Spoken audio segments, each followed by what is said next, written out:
Chaque jour, quand arrive le moment fatidique du quiz, tel un cheval peureux, il se dérobe devant l'obstacle. Clémentine est alors obligée de lui donner un petit coup de cravache pour qu'il accepte de l'affronter.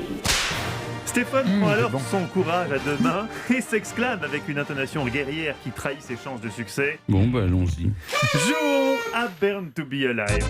Ce quiz fratricide. Stéphane, première question pour vous, j'espère qu'elle n'est pas trop dure. Le premier duc de Clarence. Dès qu'il y a des nobles, à mon avis, vous avez une chance de gagner. Le premier duc de Clarence, Georges Plantagenet, a été condamné à mort pour avoir préparé un complot contre le roi d'Angleterre, Édouard IV. Comme dernière volonté, il a demandé à être fusillé sur son cheval. Vrai ou faux? Wow. Ah oui, c'est des nobles, mais ça remonte à Belle loin. question. Attendez, alors là, a priori, je ne le sais pas. Mais Un des premiers Plantagenets, c'est ça, Stéphane? Oui, vous le avez- premier duc de Clarence, Georges Plantagenet.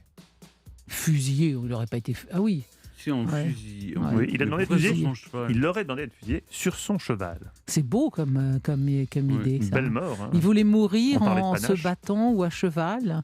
Je dirais non. Il n'y a pas de fusil. Vous diriez non. Vous avez Avec un petit mousquet. gagné. Il a gagné. Bravo Stéphane. Comme quoi, c'était complètement au hasard Ah ou... non, pas du tout. Déduction avec les Déduction, fusils. oui, Effectivement, effectivement. faux. Non, alors il a eu une requête étonnante. Comme il adorait l'alcool, il a demandé à être noyé dans un tonneau de vin. C'est en 1478, on savait vivre à l'époque, voyez. Question numéro 2 pour vous, Clémentine Portier-Kaltenbach. Quand on atteint au cricket le score de 111, on appelle ça faire une Nelson, qui est un hommage non pas à Nelson Montfort, mais à l'amiral Nelson. Vrai ou faux? Alors, intuitivement, je dirais que c'est vrai. Mais pourquoi 111 alors que Trafalgar, c'est 1805, l'année de la mort de Nelson? Donc, quel est le rapport avec... Quel est le rapport entre 111 et l'amiral Nelson? C'est ça que je ne comprends pas.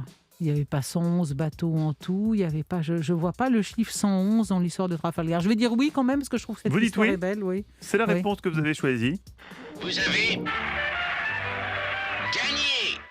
Comme quoi, le hasard parfois fait bien les choses. Non, vous avez suivi votre intuition. C'est la bonne réponse, mais je ne crois que je ne vais pas pouvoir vous expliquer pourquoi. Ah bon, pourquoi Selon la légende, il aurait perdu, donc l'amiral Nelson, lors de toutes ses batailes, un bras, un œil et une jambe. Oui, Or, il c'est n'a ça. jamais perdu Non, de il n'a jambe. jamais. Non, Non, il c'est a du perdu petit Thouars qui a perdu Oui. une jambe Et pendant lui la avait bataille perdu- d'Aboukir, et il s'est fait planter dans un baril de son avec son unique jambe, et il continuait à aboyer des ordres en demandant qu'on clouât le drapeau français sur le mât.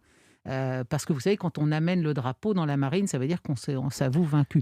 Mais jamais Nelson n'a perdu une jambe. Qu'est-ce que c'est que Non, cette il n'a pas histoire? perdu de jambe, mais il a Non, non. perdu le reste. Bah Il a oui, perdu le un œil, d'accord, et un bras. Alors Oui. attention, parce que là, les arbitres de touche sont en train de débattre du fait que est-ce que vous avez droit à 1 point ou 2 points pour cette réponse Non, mais argumentée. attendez, non, mais... Ah, Non, Stéphane, une réclamation, Stéphane, non, vous pensez qu'elle mérite qu'un seul Le point? CAF se Bon, c'est quand même rebiffe. Stéphane qui décide. Un seul point. Le CAF se rebiffe. Un seul point. Stéphane, question numéro 3. Question sur la vie de la grande historienne Clémentine Ah, Portier-Kaltenbach. c'est pas Des vrai. questions vraiment très très précises. Dans sa famille, on lui a trouvé un chouette surnom, celui d'un massacre qui a fait 20 000 morts. Vrai ou faux? La Saint-Barthélemy... Enfin...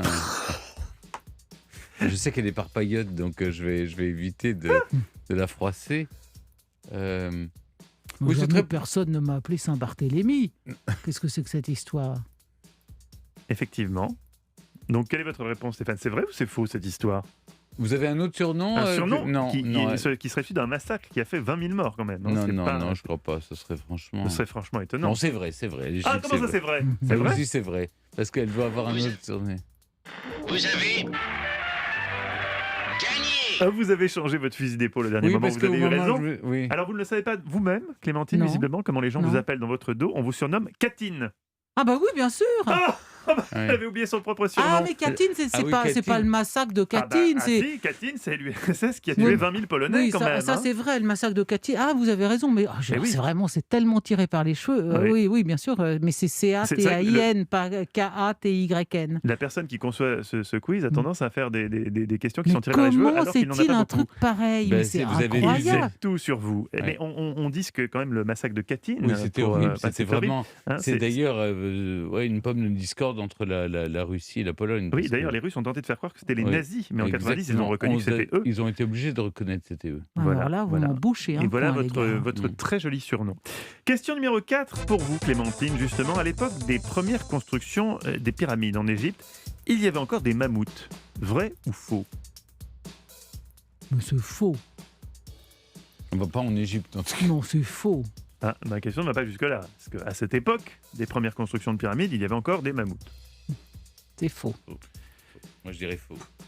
Vous avez perdu. Et j'aurais perdu aussi, je le confesse, puisque j'ai même demandé à ce qu'on vérifie cette réponse avant le quiz quand je l'ai découverte. Il y avait des mammouths à l'époque des premières pyramides en Égypte, des mammouths laineux, une race qui s'est éteinte en 2000 avant Jésus-Christ. Il en restait sur l'île de Wrangel, une île russe de l'océan Arctique. Les premières pyramides ont été érigées par la 3e dynastie de l'ancien empire d'Égypte en moins de 2700 avant Jésus-Christ. Les mammouths sont donc contemporains des pyramides. C'est donc... C'est moi qui gagne. C'est Stéphane Je suis qui l'emporte. désolé, C'est désolé. Stéphane qui l'emporte. Désolé de Oh, gagner si, encore mais une alors, fois, mais oh. je vais faire mentir vos remarques introductives. Oui, bon, Le donc jour- Clémentine, c'est bon, tu n'as plus besoin de le Bon, laisser bah, gagner. Il a je gagné me deux fois de retire suite, la il est tête content basse maintenant. et la corde Mais au cou. hein. dès lundi, vous pouvez continuer, vous pouvez recommencer à jouer normalement. Bravo Stéphane, Vous n'oubliez belle pas mon victoire. petit billet. Hein. Je ne vous dis Europe rien. 1, Histoire